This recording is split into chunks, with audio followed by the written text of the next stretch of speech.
सत्सङ्गत्वे निस्सङ्गत्वं निस्सङ्गत्वे निर्मोहत्वं निर्मोहत्वे निश्चलतत्वं निश्चलतत्वे जीवन्मुक्तिः पुनरपि जननं पुनरपि मरणं पुनरपि जननी जठरे शयनम् इह संसारे बहुदुस्तारे कृपया पारे पाहि मुरारे।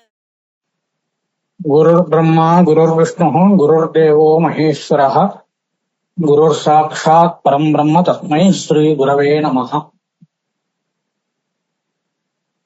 இதுவரையும் நாம ஒரு லட்சணம், ஒரு லட்சியத்துக்கு ஒரு லட்சணம் அப்படின்னு நாம சொன்னா அந்த லட்சணத்துல 3 விதமான தோஷங்கள் இருக்கக்கூடாது. அதிவியாப்திகி, அவ்யாப்திகி, அசம்பவஹா. இது மூன்றும், இந்த 3 தோஷங்களும் இல்லாத எந்த ஒரு தர்மம் இருக்கோ அதுதான் லட்சியத்துக்கு சரியான லட்சணமாக இருக்கும் அப்படின்னு இதுவரையும் நடந்த பாடங்கள்ல நாம பார்த்தோம். அதுக்கு மேல இன்னைக்கு பார்க்கணும். நாம முதல்ல பங்கி படிச்சிடுறேன், அதுக்கப்புறம் விஷயத்துக்கு போலாம்.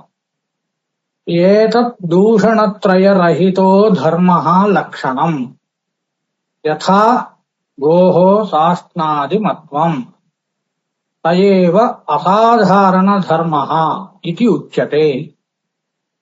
லக்ஷ்யதாவச்சேதக சமநியதத்துவம் அசாதாரணத்துவம் அப்படின்னு இன்னைக்கு சொல்ல வேண்டிய பாடம். இது கொஞ்சம் பெருசா இருக்கலாம், பார்க்கலாம்.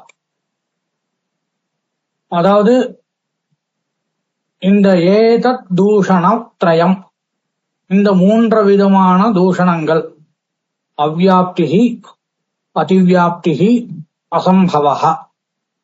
ஏதத் தூஷணத்ரய ரஹிதஹா தர்மஹா, இந்த 3 விதமான தோஷங்கள் இல்லாத இருக்கக்கூடிய எந்த ஒரு தர்மமாகுமோ அந்த தர்மம் தான் லட்சணமாக ஏற்றுக்கொள்ளப்படும் அப்படின்னு இந்த பங்கிக்கு அர்த்தம். ஒரு உதாரணம் ஒண்ணு பார்த்துடலாம். அதுக்கு சொல்றா, கோஹோ சாஸ்நாதி மத்வம்.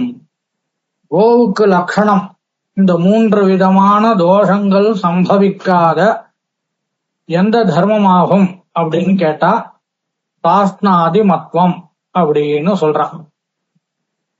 இந்த சாஸ்நாதி மத்வத்துலதான் அவ்யாப்தி தோஷமும் அதிவியாப்தி தோஷமும் அசம்பவ தோஷமும் சம்பவிக்காது. நீங்க பாருங்க, சிந்தனை பண்ணி பாருங்க.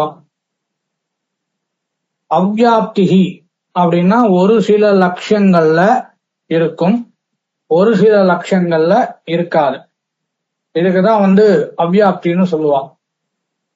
இப்ப சாஸ்நாதி மத்துவம் எடுத்துக்கோங்க.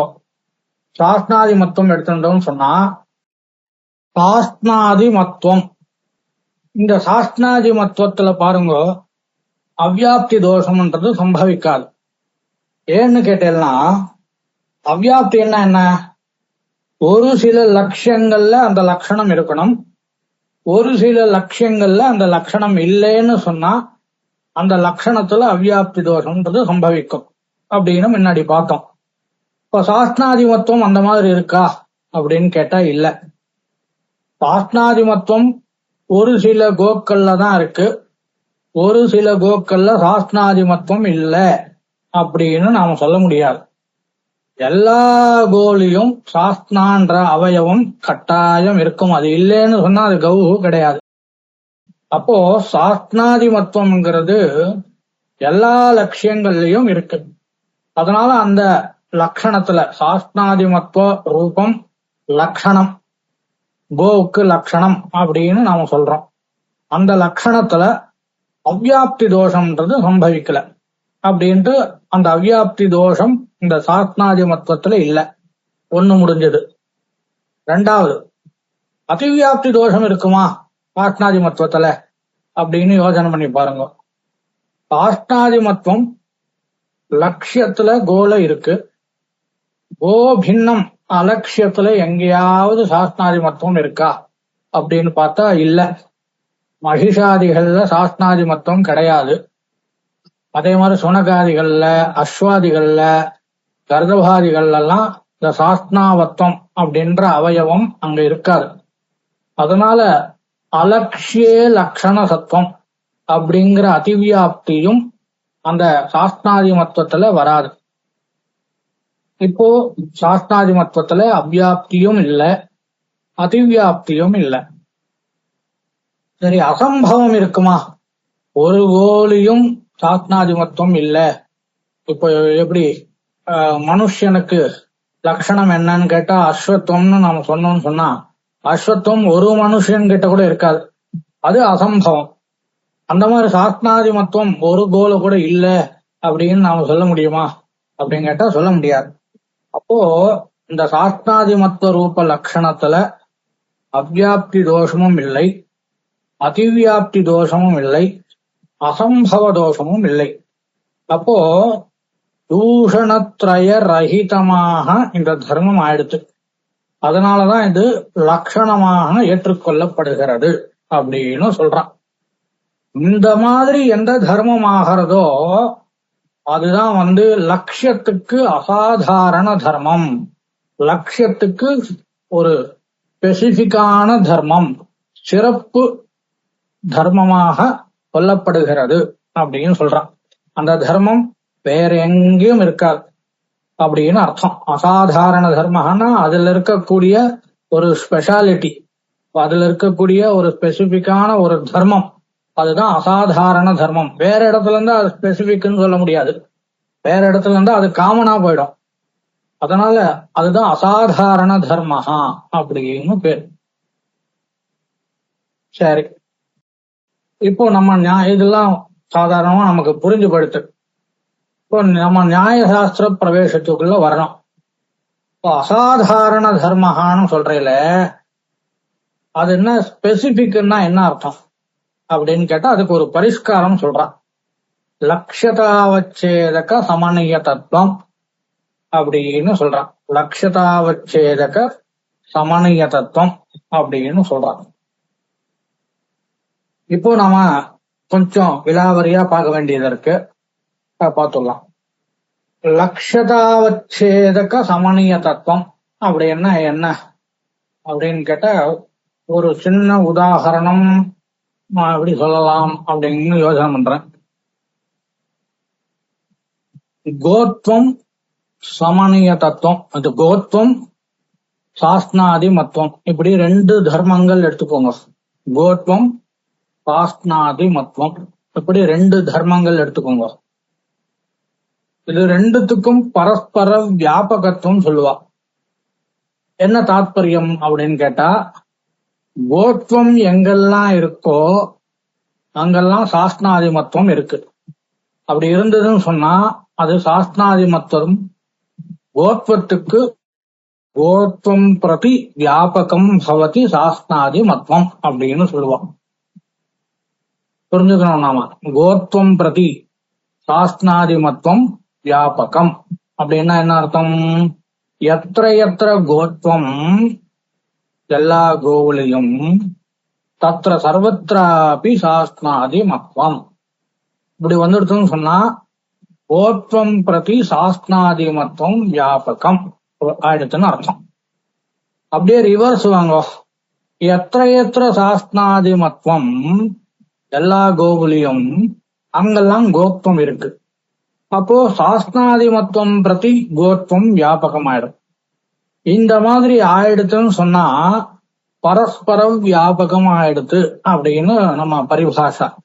இதுக்கு அது வியாபகம், அதுக்கு இது வியாபகம் அப்படின்னு. கோத்வம் பிரதி சாஸ்திராதிமத்துவம் வியாபகம், சாஸ்திராதிமத்துவம் பிரதி கோத்வம் வியாபகம். இந்த மாதிரி ஆயிடுச்சுன்னு வச்சுக்கோங்களேன். சமநியதமான தர்மங்கள் இது அப்படின்னு விவகாரம் பண்ணுவா. கோத்வ சமநியதமாக சாஸ்திராதிமத்துவம் ஆகிறது, இல்ல சாஸ்திராதிமத்துவ சமநியத்தமாக கோத்வம் ஆகிறது அப்படின்னா என்ன அர்த்தம் அப்படின்னு கேட்டா, கோத்வத்துக்கு வியாபகமாக சாஸ்திராதிமத்துவமும் சாஸ்திராதிமத்துவத்துக்கு வியாபகமாக கோத்வம் ஆகிறது. இதுக்கு பேரு சமநியத்தம் அப்படின்னு சொல்லுவா. இது நானு சாதாரண பாஷையில சொன்னேன். இப்போ விஷயத்துக்குள்ள போகணும், பரிஷ்காரத்துக்குள்ள போகணும். இந்த பங்கியும் சமன்வயம் பண்ணுறோம் இந்த இடத்துல.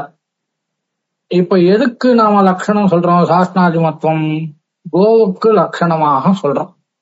அப்ப இந்த இடத்துல கௌஹு லக்ஷ்யா, கௌஹு லக்ஷ்யா, லக்ஷ்யதா, அந்த லட்சியத்துவம் எங்க இருக்குன்னு கேட்டா கோவுல இருக்கு. அதனால கோனிஷ்டா லட்சியதா. சரி, அந்த லட்சியதா அவச்சேதகம், கோனிஷ்ட லட்சியத்தைக்கு அவச்சேதகமாக என்ன ஆகிறது, அதாவது கோவுக்கு விசேஷணமாக என்ன ஆகிறது அப்படின்னு கேட்டா கோத்வம். கௌஹு லக்ஷ்யா, லட்சியதா கோனிஷ்டா, லட்சியதாவச்சேதகம் கோத்வம். அப்போ கோத்வ சமநியத்தமாக என்ன தர்மமாகிறது அப்படின்னு பார்த்தேன்னு சொன்னேன்னா சாஸ்திராதிமத்துவம் ஆகிறது. அப்போ இது சாஸ்திராதிமத்துவம் தான் அசாதாரண தர்மஹா அப்படின்னு சொல்லுவா. அப்போ கோவிருத்தி அசாதாரண தர்மஹா சாஸ்திராதிமத்துவம் எப்படி சொல்றேன் இல்லைங்க அப்படின்னு கேட்டேன்னா, கோத்வத்துக்கு சமநியத்தமாக சாஸ்திராதிமத்துவம் ஆயிடுத்துன்னு சொன்னா அப்போ சாஸ்திராதிமத்துவம் கோவுக்கு அசாதாரண தர்மமாக ஆகிறது அப்படின்னு இந்த பங்கிக்கு அர்த்தம். இப்ப நீங்க பாருங்க, அந்த 3 தர்மம் சொன்னா இல்லையா, கபிலத்துவம், ஸ்ருங்கித்துவம், ஏகசபவத்துவம், இதெல்லாம் அசாதாரண தர்மம் ஆகுமான்னு கேட்டா ஆகாது. ஏன் ஆகல? கோத்வ சமநியத்தமாக ஆகல. ஏன் ஆகல அப்படின்னு பாக்கணும். இப்ப பாருங்க, கோத்வம் எங்கெல்லாம் இருக்கோ கவில அங்கெல்லாம் ஸ்ருங்கித்துவம் இருக்கு, ஒன்னும் ப்ராப்ளம் இல்ல. அப்ப கோத்வத்துக்கு வியாபகம் ஸ்ருங்கித்துவம் ஆயிடுத்து. ஸ்ருங்கித்துவம் எங்கெல்லாம் இருக்கோ அங்கெல்லாம் கோத்வம் இருக்குன்னு சொல்ல முடியாது. ஏன்? ஸ்ருங்கித்துவம் மகிஷாதிகள்ல கூட ஸ்ருங்கித்துவம் இருக்கு. அங்க மகிஷத்துல இல்ல மான்ல கூட ஸ்ருங்கித்துவம் இருக்கு. அங்கெல்லாம் கோத்வம் இல்லையே. அப்போ பரஸ்பர வியாபகமாக இந்த ஸ்ருங்கித்துவம் ஆகல. அதாவது கோத்வத்துக்கு சமநியத்தமாக இந்த ஸ்ருங்கித்துவம் ஆகல. அதனால ஸ்ருங்கித்துவம் கோவுக்கு அசாதாரண தர்மமாக சொல்ல முடியாது அப்படின்னு சொல்றான். சரி, இது எடுத்துக்கோங்களேன். நம்ம கபிலத்துவம், கபிலத்துவம் இல்ல ஸ்வேத ரூபவத்துவம், கோவுக்கு ஸ்வேத ரூபவத்துவம் அப்படின்னு ஒரு லட்சணம் எடுத்துக்கோங்களேன். இல்ல கபிலத்துவம், கபிலான ஒரு கௌஹு, ஒரு ஜாதி, அந்த கிர் கௌஹு அப்படின்ற மாதிரி கிர்த்வம் அந்த ஜாதி எடுத்துக்கோங்க. அதுக்கு அது அந்த ஜாதி கோவுக்கு லட்சணமாக சொல்லலாம் இல்லையா? அது கோவுக்கு அசாதாரண தர்மமாக அந்த கிர்த்வம் ஆகும் இல்லையா அப்படின்னு கேட்டா ஆகாது. பார்க்கலாம், ஏன் ஆகாது? கோத்வம் எங்கெல்லாம் இருக்கோ, கோத்வம் நம்ம நாட்டு பசுலையும் இருக்கும், கிர் கௌலியும் இருக்கும், காங்கேயம்னு ஒரு மாடு அந்த பசுலையும் இருக்கும். இங்கெல்லாம் கீர்த்துவம் இருக்கான்னு கேட்டா இல்ல. அப்போ கோத்வத்துக்கு வியாபகமாக கீர்த்துவம் ஆகல. கீர்த்தத்துக்கு வியாபகமாக கோத்வம் ஆகுது, அதுல ஒன்றும் சந்தேகம் இல்லை. ஆனா கோத்வத்துக்கு வியாபகமாக கீர்த்துவம் ஆகலைங்கிறதுனால கீர்த்துவம் கோவுக்கு அசாதாரண தர்மமாக ஆகாது அப்படின்னு சொல்றோம். 3வது, கோஹோ லட்சணம் கிம், மனுஷ்யத்துவம் கோஹோ லட்சணம் அப்படின்னு சொல்றான்னு வச்சுக்கோங்களேன். கோத்வம் எங்கெல்லாம் இருக்கோ கௌல அங்கெல்லாம் மனுஷத்துவம் இருக்கான்னா இல்ல. இப்போ கோத்வ வியாபகமாக மனுஷத்துவம் இல்லை. அதனால மனுஷத்துவமும் அசாதாரண தர்மமாக ஆகாது. லட்சதாவச்சேதக சமநியத்தமாக, அதாவது கோத்வத்துக்கு சமநியத்தமாக, அதாவது கோத்வம் பிரதி வியாபகமாக எந்த தர்மம் இருக்கோ அந்த தர்மத்துக்கு வியாபகமாக கோத்வமும் இருக்கணும். பரஸ்பர வியாபகமாக இருக்கக்கூடிய தர்மம் எதுவோ அதுதான் கோவுக்கு லட்சணமாக ஏற்றுக்கொள்ளப்படும். அதுதான் அசாதாரண தர்மம் அப்படின்னு சொல்றான். இது இந்த பங்கிக்கு அர்த்தம். லட்சதாவச்சேதக சமநிய தத்துவம் அசாதாரணத்துவம். இது இப்ப நம்ம பரிஷ்காரத்துக்குள்ள போலாம். பரிஷ்காரம் இந்த தீபிகையில இல்ல.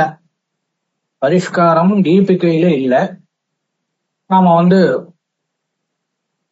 கொஞ்சம் தனியா தான் பார்க்கணும். எழுதிக்கோங்க. தத் சமநிய தத்துவம் நாம இல்ல கோத்வ சமநிய தத்துவம் நாம கோத்வ வியாபகத்வே சதி கோத்வ வியாபியத்துவம்.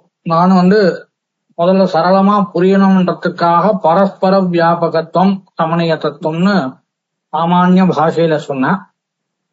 இப்போ நம்ம நியாயசாஸ்திர பரிபாஷையிலே படிக்கலாம். கோத்வ சமநிய தத்துவம் நாம கோத்வ வியாபகத்வே சதி கோத்வ வியாபியத்துவம். கோத்வ வியாபகத்வே சதி கோத்வ வியாபியத்துவம். இதுல வியாபகத்துவத்துக்கு ஒரு பரிஷ்காரம் இருக்கு. கோத்வ வியாபகத்துவம் நாம கோத்வாதிகரண விருத்தி அத்யந்தாபாவ அப்பிரதியோகித்வம்.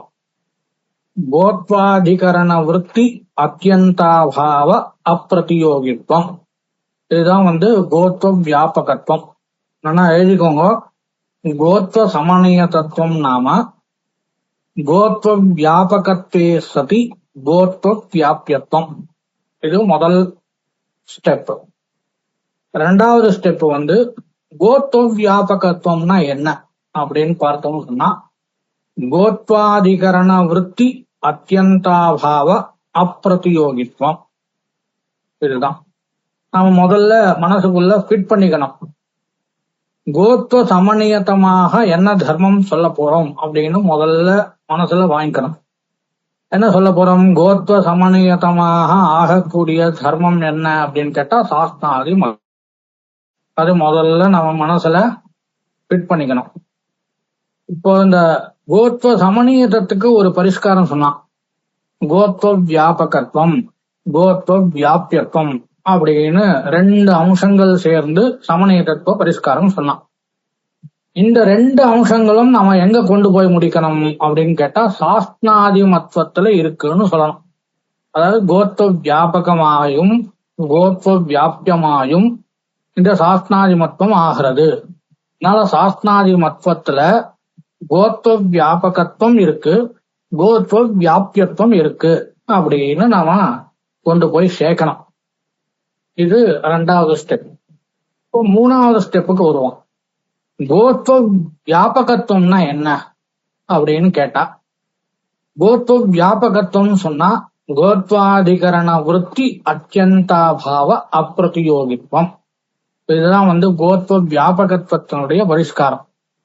இந்த பரிஷ்காரத்தை எங்க கொண்டு போய் சேர்க்கறது அப்படின்னு கேட்டா சாஸ்திராதி மத்வத்துல தான் கொண்டு போய் சேர்க்கணும்.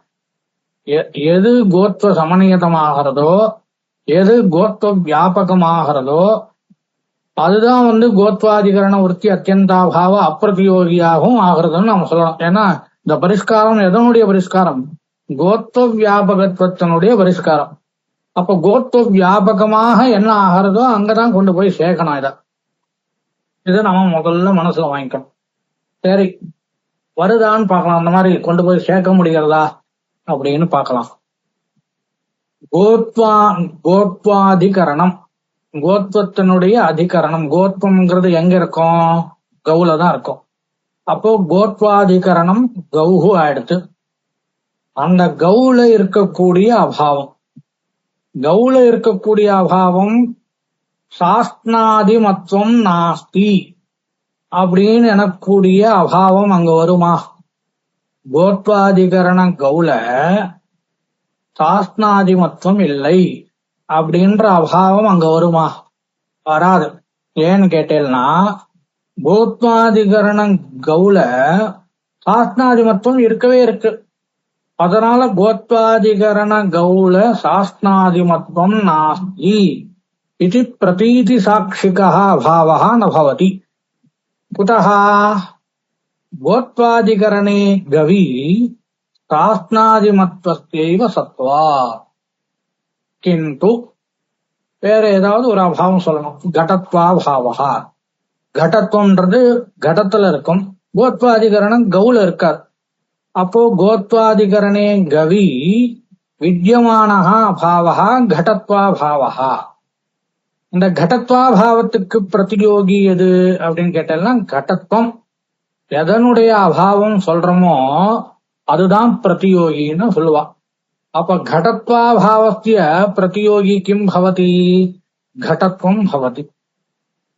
ததாச்ச கட கோத்வாதிகரணே கோல இருக்கக்கூடிய அபாவம் கடத்வாபாவம், அதனுடைய பிரதியோகி கடத்வம். அப்பிரதியோகி ஆயிடுத்து சாஸ்நாதி மத்வம். ஏன்னா சாஸ்நாதி மத்வம் கோத்வாதிகரண விருத்தி அபாவத்தினுடைய பிரதியோகி ஆகாது. எப்ப ஆகும்? சாஸ்நாதிமத்துவம் ஒருவேளை கோத்வாதிகரண கோல இருந்ததுன்னு சொன்னா அப்ப ஆகும். ஆனா இல்லையே, கோத்வாதிகரண கோல சாஸ்நாதிமத்துவம் அபாவம்ங்கிறது இல்லையே. அதனால கோத்வாதிகரண விருத்தி அபாவஹா கடத்வாபாவஹா தத் பிரதியோகி கடத்வம் அப்பிரதியோகி சாஸ்நாதிமத்வம் அப்பிரதியோகித்வம் சாஸ்நாதிமத்வே அப்படின்ட்டு கோத்வாதிகரண விருத்தி அத்தியந்தாபாவ அப்பிரதியோகித்வம் ரூபம் கோத்வ வியாபகத்துவம் எங்க இருக்கு? சாஸ்நாதிமத்வத்துல இருக்கு அப்படின்னு ஒரு அம்சத்தை கொண்டு வந்து சேர்த்தாச்சு. இன்னொரு அம்சம் சொன்னோம், கோத்வ சமநீய தத்துவம்ன்றதுக்கு கோத்வ வியாபகத்வே சதி கோத்வ வியாபியத்துவம் அப்படின்னு நாம சொன்னோம். ஆச்சாரிய சொல்லுங்க. பிரதியோகி அப்பிரதியோகி. ஆமா, இப்போ ஒரு 5 உதாரணம் சொல்றேன். கடபாவ அப்படின்னா கடஹா நாஸ்தி அப்படின்னு அர்த்தம். எது இல்லைன்னு சொல்றீங்களோ அது பிரதியோகி. அதாவது கடம் இல்லை அப்படின்னு சொன்னேன்னா அப்ப கட்டாபாவத்துக்கு பிரதியோகி எது ஆகிறது? கடஹா. சரிதா? இது புரிஞ்சுதா உங்களுக்கு? இப்போ கட்டாபாவத்துக்கு பிரதியோகி கடமாகுமா பட்டமாகுமா? கடம்தான். அப்போ பிரதியோகி கடஹா. அப்பிரதியோகி அப்பிரதியோகினா எது பிரதியோகி ஆகல? பட்டம் ஆகல. அப்போ கட்டாபாவ பிரதியோகி கடஹா, அப்பிரதியோகி பட்டஹா. இந்த மாதிரி நாம புரிஞ்சுக்கலாம் ஒவ்வொரு இடத்துலயும். அந்த மாதிரி இங்க பிரகிருதத்துல பார்க்கலாம். கோத்வாதிகரணம் கௌஹு, அந்த கவுல இருக்கக்கூடிய அபாவம் கடத்வாபாவம் பட்டத்வாபாவம் தந்த்வபாவம் கபாலாபாவம் மனுஷத்வாபாவம் இந்த மாதிரி அபாவம்லாம் ஆகும். கோத்வாதிகரண கவுல இருக்கக்கூடிய அபாவங்கள்லாம் என்னென்ன ஆகிறதோ எல்லாத்தையும் எடுத்துக்கோங்க. அதனுடைய பிரதியோகி சாஸ்நாதிமத்துவம் ஆகுமா அப்படின்னா ஆகாது. ஏன் ஆகாது? கோத்வாதிகரண கவுல சாஸ்நாதிமத்வாபாவம் இருந்ததுன்னு சொன்னா அப்போ கோத்வாதிகரண விருத்தி அபாவத்துக்கு பிரதியோகி சாஸ்நாதிமத்துவம் ஆகும். ஆனா கோத்வாதிகரண கவுல சாஸ்நாதிமத்வாபாவம் இல்லையே. புரிஞ்சுதா உங்களுக்கு? கோத்வாதிமத்வ கவுல கோத்வாதிகரணமாக இருக்கக்கூடிய கவுல சாஸ்நாதி மத்துவம் தான் இருக்கு, அதனோட அபாவம் இல்ல. அப்போ கோத்வாதிகரண விருத்தி அபாவம் என்னென்னலாம் அபாவம் எடுத்துக்கிறோம் எடுத்துக்கோங்க. பிரதியோகி சாஸ்நாதிமத்துவம் ஆகுமா? ஆகாது. அப்ப அப்பிரதியோகி சாஸ்நாதிமத்துவம் ஆயிடுது. புரிஞ்சுதா உங்களுக்கு? அப்போ கோத்வாதிகரண கவி வித்யமானஹா அபாவஹான்னா ஒரு உதாரணத்துக்கு கடத்வாபாவம் சொல்றோம். கடத்வாபாவத்துக்கு பிரதியோகி கடத்துவம் ஆகிறது, அப்பிரதியோகி சாஸ்நாதிமத்துவம் ஆகிறது அப்படின்னு. இதுதான் வியாபகம்னு அர்த்தம். நாம சாதாரணமா எத்திர எத்திர கோத்வம் தத்திர தத்திர சாஸ்நாதிமத்துவம் அப்படின்னு சாதாரண பாஷையில சொல்றோம். என்ன தாற்பயம், என்ன சொல்ல வர அப்படின்னு கேட்டேன்னா சாஸ்நாதிமத்வாபாவம் கோத்வாதிகரணத்துல இல்ல எத்திர கோத்வம் தத்திர தத்திர சாஸ்திராதிமத்வம் அப்படின்னு சொல்றதனுடைய தாத்பரியம் நாம என்ன புரிஞ்சுக்கணும்? கோத்வாதிகரண கோல சாஸ்திராதிமத்வாபாவம் இல்லை அப்படின்னு புரிஞ்சுது உங்களுக்கு? புரிஞ்சுது. அததான் இந்த பரிஷ்கார ரீதியில சொல்றான். கோத்வாதிகரணி அத்தியந்தாபாவ அப்பிரதியோகித்வம் கோத்வ வியாபகத்துவம் அப்படின்னு அர்த்தம். இது ஒரு பரிஷ்காரம் முடிஞ்சிருக்கு. ரெண்டாவது கோத்வ வியாபியத்துவம். கோத்வ வியாபியத்துவம் என்ன அர்த்தம் அப்படின்னு கேட்டீங்கன்னா, கோத்வாபாவது அவிருத்தித்வம். கோத்வாபாவது அவிருத்தித்வம் என்ன தாத்பரியம் அப்படின்னு கேட்டீங்கன்னா, முதல் பரிஷ்காரம் என்ன? கோத்வம் எங்கெல்லாம் இருக்கோ அங்கெல்லாம் சாஸ்திராதிமத்துவம் இருக்குன்னு சொல்லிட்டேன். ரெண்டாவது பரிஷ்காரத்தினுடைய அர்த்தம் என்ன அப்படின்னு கேட்டீங்கன்னா, கோத்வம் எங்கெல்லாம் இல்லையோ அங்கெல்லாம் சாஸ்திராதிமத்துவம் இல்ல அப்படின்னு சொல்லணும். புரியுதா உங்களுக்கு? முதல்ல கோத்வம் எங்கெல்லாம் இருக்கோ அங்கெல்லாம் சாஸ்திராதிமத்துவம் இருக்கு இப்படி சொன்னா கோத்வ வியாபகத்துவம் அர்த்தம். கோத்வம் எங்கெல்லாம் இல்லையோ அங்கெல்லாம் சாஸ்திராதிமத்துவம் இல்லை அப்படின்னு சொல்றோம்னு சொன்னா அதுக்கு பேர் கோத்வ வியாபியத்துவம்னு அர்த்தம். அதுதான் இங்க சொல்றா. கோத்வ வியாபியத்துவம் நாம கோத்வாபாவது அவிருத்தித்வம். கோத்வாபாவான் என்னது? மகிஷாதிகள். கோத்வாபாவான் மகிஷாதி. கோத்வாபாவா மகிஷாதிகள்ல இருக்கு. அப்போ கோத்வாபாவான் மகிஷாதி அங்க இருக்கக்கூடிய தர்மம் என்னன்னு கேட்டா மகிஷத்வாதிகள். மகிஷே வித்யமானஹ தர்மஹ மகிஷத்வம். மகிஷே அவர்த்தமானஹ தர்மஹ சாஸ்திராதிமத்வம். அப்போ கோத்வாபாவவத் விருத்தி மகிஷத்வம், கோத்வாபாவவத் அவிருத்தி சாஸ்திராதிமத்வம், கோத்வாபாவவத் அவிருத்தித்வம் சாஸ்திராதிமத்வே வர்த்ததே அப்படின்னு சொல்றான். இதுதான் கோத்வ வியாபியத்துவம் அப்படின்றதனுடைய பரிஷ்காரம். ஆச்சாரியா, ஒரே ஒரு சந்தேகம். இது நீங்க முதல்ல ஆரம்ப பாடத்துல சொன்ன அன்வய சகச்சாரம் வத்திரேக சகச்சாரம் கிட்டத்தட்ட அதே மாதிரி இருக்கு. ஆனா இது கொஞ்சம் அன்வய சகச்சாரம் அப்பப்போ மாத்திக்கலாம். அதனுடைய பரிஷ்காரம் வேற வேற மாதிரி வரும். இது சமணிய தத்துவத்தினுடைய பரிஷ்காரம் கிட்டத்தட்ட அதே மாதிரிதான் வச்சுக்கோங்களேன். அதே மாதிரிதான். அப்போ இப்ப என்ன கிடைச்சது அப்படின்னு கேட்டேன்னா, கோத்வ வியாபகமாயும் கோத்வ வியாபியமாயும் இருக்கக்கூடிய தர்மம் எதுவோ அதுதான் கோத்வ சமணியதம் என்று சொல்லப்படுகிறது. கோத்வ சமணியதமாக ஆகக்கூடிய தர்மம் எதுவோ அதுதான் லட்சியத்துக்கு கோவுக்கு அசாதாரணமான தர்மம் என்று சொல்லப்படுகிறது அப்படின்னு இந்த பங்கிக்கு அர்த்தம். புரிஞ்சுதா உங்களுக்கு? புரியுது ஆச்சாரியா. சரி, இப்போ இதுக்குள்ள தல பிரயோஜனம் நாம சிந்தனை பண்ணணும்.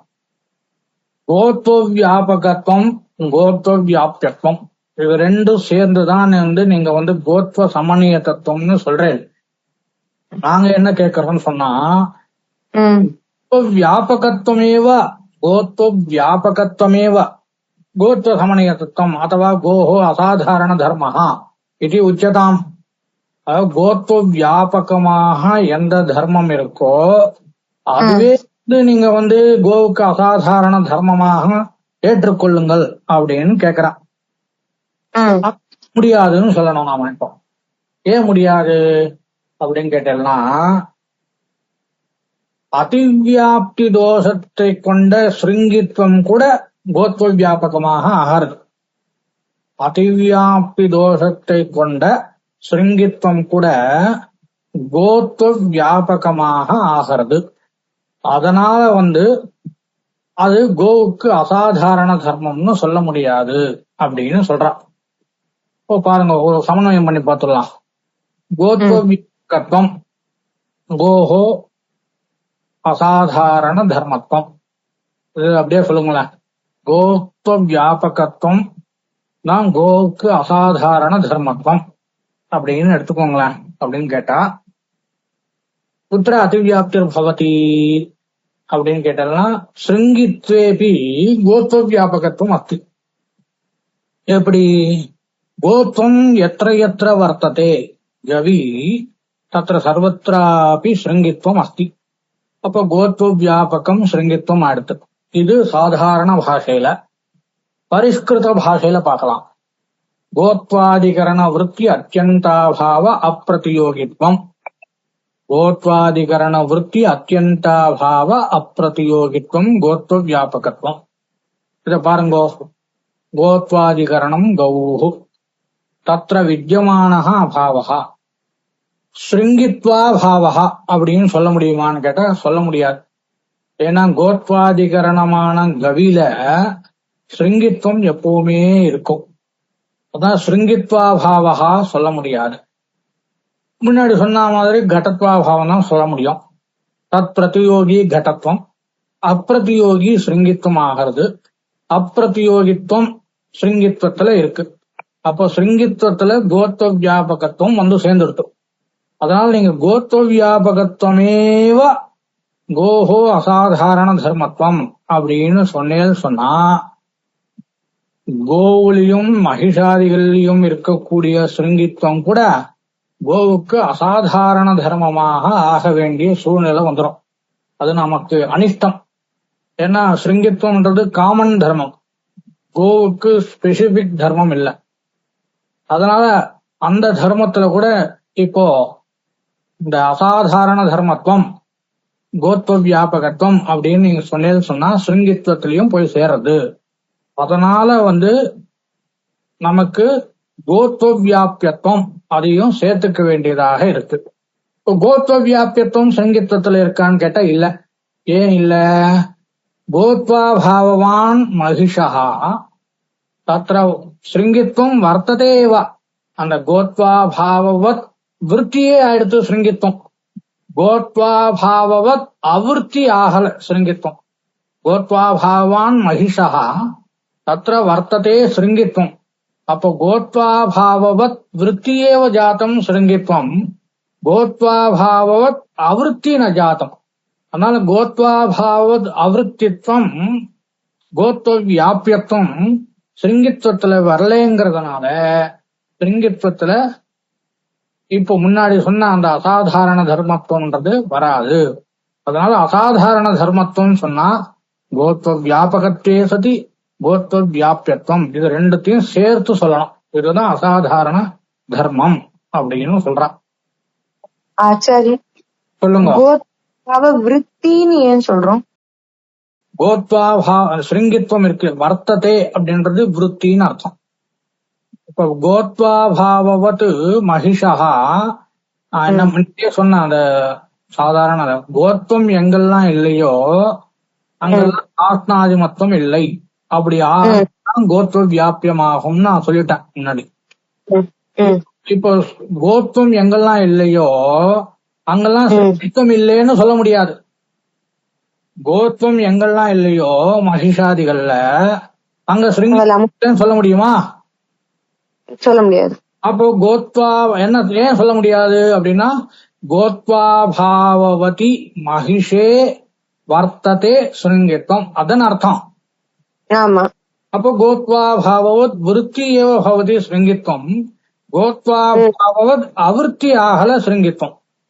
அதாவது கோத்வ வியாபியம் ஆகல அப்படின்னு அர்த்தம். கோத்வ வியாபியத்துவம் ஆகலைங்கிறதுனால ஸ்ருங்கித்வத்துல அதிவியாப்தி வராது அப்படின்னு சொல்றான். புரிஞ்சுதா?